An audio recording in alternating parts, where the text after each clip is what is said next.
Ukraine is one of the epicenters of PTSD in the world. They've been living, working, and breathing under invasion for almost 2 years, so it's no wonder they're saying 57% of the population is at risk.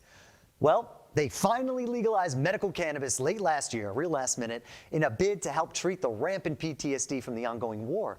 But Ukraine isn't the only country looking into cannabis as a treatment for PTSD. In the U.S., all sorts of groups and studies have found that cannabis helps veterans manage their symptoms. So why are more and more veterans looking to good old Mary J to help them calm their nerves and help them recover? What does cannabis do for someone suffering from PTSD?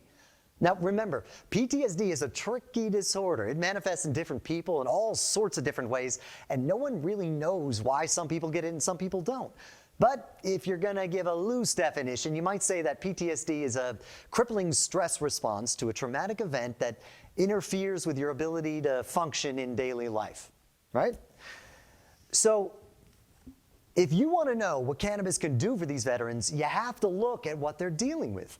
Unwanted or intrusive thoughts, things, you can't turn off, nightmares, not sleeping. They call it heightened arousal symptoms, quick to anger, irritability, heavy, persistent feelings of guilt and shame, easily startled. This is where negative thoughts and emotions can become dominant, interfering with life, even causing physical pain like chronic headaches and muscle tension. And a lot of this reaction falls under the endocannabinoid system in the body, which has a lot to do with regulating emotions. Now, cannabis's ability to interact with the endocannabinoid system makes it a great tool to help change those patterns. It's help with sleep and anti-anxiety, help subdue symptoms and allow people to recover. But Ukraine only managed to pass medical cannabis in December, after years of dragging it through government. So until recently, like much of the rest of the world, cannabis has been stupidly illegal. And scientists don't get to study illegal things, do they? So much science needs to be done before we really understand what cannabis has to offer here. And truth be told, we're mostly guessing at what it can do to help.